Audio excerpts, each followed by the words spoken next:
Hi friends, ఈరోజు నేను గీ rice చేస్తున్నాను. అందుకు కావలసిన ఐటమ్స్: కడిగి పెట్టుకున్న రైస్, ఉడికించి పెట్టుకున్న బఠానీలు, ఈరుల్లి, పచ్చిమిరపకాయలు, కొత్తిమీర, గీ, మసాలా ఐటమ్స్: చెక్క, లవంగ, మరాఠీ మొగ్గ, ఇలాచీ అండి, శొంఠి వెల్లుల్లి పేస్ట్, గోడంబి, సాల్ట్,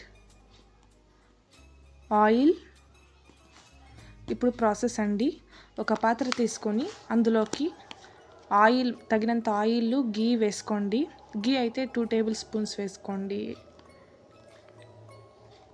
అది బాగా వేడయ్యాక మసాలా ఐటమ్స్ వేసుకోండి. మసాలా ఐటమ్స్ అనేది పెట్టుకోండి. కొద్దిసేపు ఊరబెట్టుకొని ఆ మసాలా దినుసులు మాత్రం ఇందులోకి వేసుకోండి. చాలు. అది బాగా ఫ్రై అయ్యాక అందులోకి పచ్చిమిర్చి, ఆనియన్స్ వేసుకొని కొద్దిసేపు ఫ్రై చేసుకోండి. కొంచెం బ్రౌనిష్ కలర్ వచ్చే వరకు ఫ్రై చేసుకోవాలండి. ఇది ఇందులోకి గోడంబి కూడా యాడ్ చేసుకుని బాగా ఫ్రై చేసుకోవాలండి.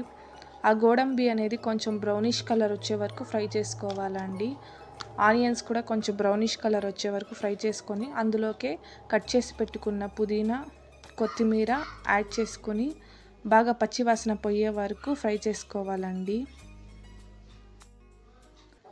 అది ఫ్రై అయ్యాక అందులోకే ఉడికించి పెట్టుకున్న బఠానీలు వేసి ఫ్రై చేసుకొని అందులోకి శొంఠి వెల్లుల్లి పేస్ట్ వేసుకొని ఫ్రై చేసుకోవాలండి.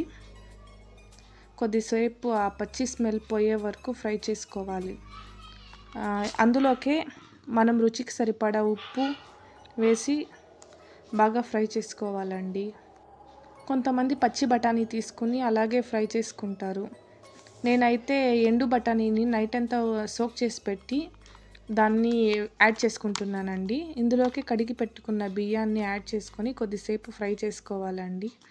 ఆ బియ్యానికి తగినంత కన్సిస్టెన్సీ ఆఫ్ వాటర్ని యాడ్ చేసుకొని మనం మూత పెట్టుకుంటే మనం చేసుకున్న గీ రైస్ అనేది రెడీ అవుతుందండి.